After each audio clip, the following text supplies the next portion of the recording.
member for giving way. On International Human Rights Day, would you agree with me that the violation of the Igbo tribe's human rights needs resolution and the Biafran leader should be released, like my honourable friend for Camberwell and Beckham has recently made representation to? The honourable member clearly speaks with extremely great knowledge about these issues, and I'm sure she'll be raising them with the Foreign Secretary and with the Development Secretary at the appropriate occasion, so I thank her very much for her intervention. Now, look, I'm very pleased to be standing here and talking about human rights, but there is one particular aspect, if the House will forgive me, that I would like to focus on, and that's the right to freedom of religion. And it may surprise some of you, but I'm going to begin my words on this with a quotation from the Quran, indeed the second surah, Surah Al-Baqarah, in which it says very clearly, La ikra fil din, there is no compulsion in religion. And one of the very seminal tenets of Islam is that it is a religion freely entered into by free people. And one of the reasons why many of us recognise it as one of the great religions of the world is that very principle of freedom, that very principle, that very underscoring of rights. Now, those of us who may not share the same belief system as the Islamic faith, those of us who are from a Christian tradition, may not follow all the tenets, but that freedom of association, that freedom of religion and expression, that freedom to choose whose God, which God, and indeed no God, is an absolute fundamental human right. So I'm very pleased that we are beginning to have this conversation here in this House that recognises, as we know, all religions and none. And as the West is becoming more secular, and indeed the none is gaining more power over the plurality, it's worth remembering that that is not always the case. And some religions still turn the minds of young men and women towards the extremism that this House would fight. So I'm very pleased that we are at last talking about not only the idea of extremism as something that we must fight, as we did speak only a week or so ago in the debate that was so eloquently summed up by the honourable member for Leeds Central, but that we're speaking about it as not just that, but as a right, a very fundamental right that all people in our country and, we hope, around the world will share. Now, as we come out of the talk of extremism in the global area, will you forgive me for speaking about it at home? When we look at Operation Trojan Horse and the impressive report done by Peter Clark on the Birmingham schools, it's worth remembering that even in our own society, even in the most multicultural and free towns that we have, towns such as Birmingham and London, it is possible to find havens of hatred, islands of ideology, that are simply unacceptable and are absolutely inimical to the freedoms that we expect of all people, of all British people certainly, but actually of all people around the world. And I'm delighted that this government is fighting that. And I would urge Her Majesty's government to stand even stronger on this. And when they see the organisation of young people being brought to the school of hatred rather than to the school of understanding, that we fight it, and we fight it with every fibre of our being. Because it isn't young people who are born to hate. It is the so-called leaders, the so-called community elders who teach it. And we must fight that too. Now, extremism is, of course, not just a threat to the souls of humans all around the world. It is actually a threat to our security. And it's absolutely right, therefore, that when we look at how we shape ourselves, how we defend ourselves, that we form one simple principle into which we must all fit. And that principle was underlain in this country with the signing of the Great Charter at Runnymede. That single understanding that we are all equal before the law, from king to pauper, we all stand equal before the law, is an absolutely fundamental principle. And is applied for 800 years because the common law is indeed that. It is common to all of us and it works for all of us. And so when I hear talk, as some people have over the past number of years, of saying that we should have different legal structures for different religious communities, can I say that as a man who follows the Church of Rome, and I know there are not always members of the DUP who would agree that that is a great thing to say in this House, but as a man who is the Holy Father, I recognise very strongly that we here follow the common law. We follow the Queen's law, and it is right that we do so. My own private confession is exactly that. It is a confession of private faith. It is not an act of public statement. And I would urge other religious communities, when they seek to structure the way they operate within our great United Kingdom, that they also see it as that. Because there is, of course, a place for conscience in our country. There is a place for tradition and there is a place for culture. But it is not as the same as the place for common law. And that's why I'm absolutely virulent, and I will bow to no one in my defence of that common law. And it is not just articles of the common law that some people speak of. It is not simply acts which may have been passed in the last 15 or 20 years that guarantee those rights. It is the sum total of law that has been built up over nearly 1,000 years that guarantees those rights. Yes, there are other acts that bring in elements of continental jurisdiction. Yes, there are acts that bring in elements of other foreign concepts of jurisdiction as well. But personally, when people speak of the right of men, I prefer the rights of British men and women, because those are the fundamental rights that have kept us safe, free from fascism, free from communism, and free to live our own lives in dignity and to practice our own faiths. And I come there to the moment where we think about some of the times when we haven't been free. And there have, even in this great kingdom of ours, there have been moments when our forebears were not free to practice their faiths, when they were victims of hatred and religious wars. And I think, of course, under the reigns of the great Queens Mary and Elizabeth, when people under their authority executed and tortured people of opposing faiths.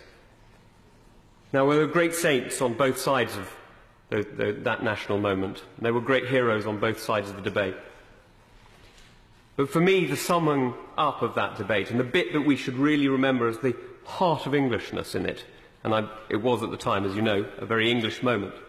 At that very moment, what summed it up for me was when Queen Elizabeth's great line was, "I will not put windows into men's souls."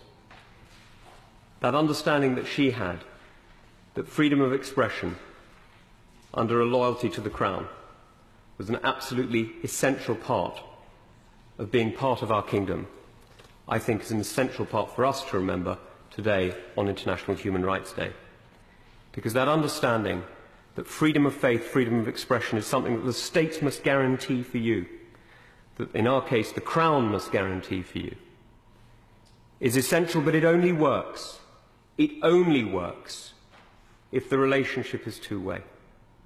Yes, the state must guarantee the freedom of expression, but the freely expressed religious faith must not be of a kind, an ideology, or an extremism that seeks to undermine the liberties of others. And in our case, that means the application of common law. So I'm deeply honoured to be following the Honourable Member for Strangford. I'm deeply proud to be standing here on International Human Rights Day in this, what I would see very much as the heart of the Court of Human Rights in this world. Because this Court of Parliament has been a light, a beacon, a city on a hill. It has been that ideal. And we can see, my own family included, how many migrants, how many activists, how many people have shaped their concepts of democracy and freedom on the basis of the words that have been spoken on these floors and from these benches. So I'm honoured to be here speaking in behalf of this motion, and I urge the House to consider it well. To dismember a nation divided between Muslim North and largely Christian South. It's not a story Nigerian authorities want told. They fear the growing popularity of this man, the governor of Zamfara state, who's risen from obscurity to lead this Islamic revival. 7 other Muslim states have now heeded his call. He says he won't stop until all Nigeria is under Sharia rule. Do you think Nigeria should become a Sharia nation? That is my ambition, and that is the ambition of every Muslim in this country. Northerners seem to have, I might almost call it obsession about the Igbos. Could you perhaps explain that to me? Well, the Igbos are more or less the type of people whose desire is mainly to dominate everybody. If they go to a village, to a town, they want to monopolize everything in that area. If you put them in a labor camp as a laborer, within a year they will try to emerge as headman of that camp, and so on. Well, in the past, our people were not alive to their responsibilities. because you can see from our northernization policy that in 1952, when I came here, there weren't 10 northerners in our civil service here. Then I tried to have it northernized, and now all important posts are being held by northerners. Is this policy of filling all key posts in the north solely with northerners and not with other Nigerians a temporary or permanent one? In actual fact, what it is a northerner first. If you can't get a northerner, then we take an expatriate like yourself on contract. If we can't, then we can employ another Nigerian, but on contract too. This is going to be permanent, I should say, as far as I can foresee, because it will be rather dangerous to see the number of boys who are now turning from all our learning institutions coming out with having no work to do. I'm sure whichever government of the day might be, it will feel rather embarrassed, and it might even lead to bloodshed. Doesn't this damage the idea, sir, of all people in all regions in Nigeria being fellow citizens of one country? Well, it might, but you are, I mean, new to our region, but how many northerners are employed in the east or in the west? The answer is no. And if there are, there may be 10 labourers employed only in the two regions. Honourable member for Tunbridge and Malling, and he comes with a long tradition from his family of public servants. And can I also thank the Honourable member for Strangford, the Honourable member for Congleton, East Ham and Ochils and South Perthshire for securing this debate, because we are here to celebrate human rights today, not to bury it. And Madam Deputy Speaker, I don't know if you've seen the website of the Canadian astronaut Chris Hadfield. He sent down images of the Earth from space and showed us the beauty of where we live, the Earth as one world and where we live together. And you see the only boundaries there are of land and sea. And so it is with injustice and indiscrimination. They know no boundaries. And that is why international human rights is necessary. Madam Deputy Speaker, the Universal Declaration of Human Rights set out articles and protocols. They are the guide, the code, the commandments, if you like, of how we should live together in a common humanity. And we were one of the first countries to sign it and the first to ratify it in March 1951.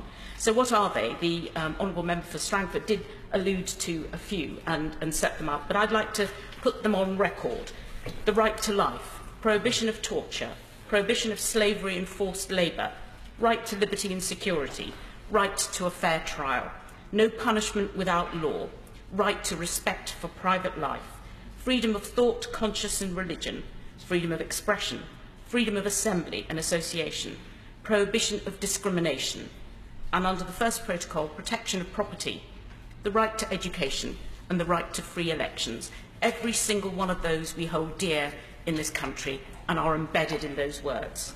A fair trial, no punishment without law, right to respect for private life, freedom of thought, conscience and religion, freedom of expression, freedom of assembly and association, prohibition of discrimination, and under the first protocol, protection of property, the right to education and the right to free elections. Every single one of those we hold dear in this country and are embedded in those words.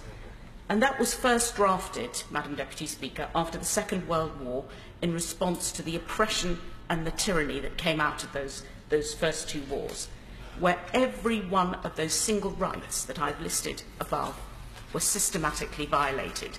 That's why we need it. That's why we incorporated it into the Convention of Human Rights and subsequently into the Human Rights Act 1998. Not to take anything away or add anything, make it difficult for judges, but just so that judges could read into our legislation whether it's compatible with our fundamental rights. Ministers don't have to do anything else apart from declare that human rights is compatible with their legislation.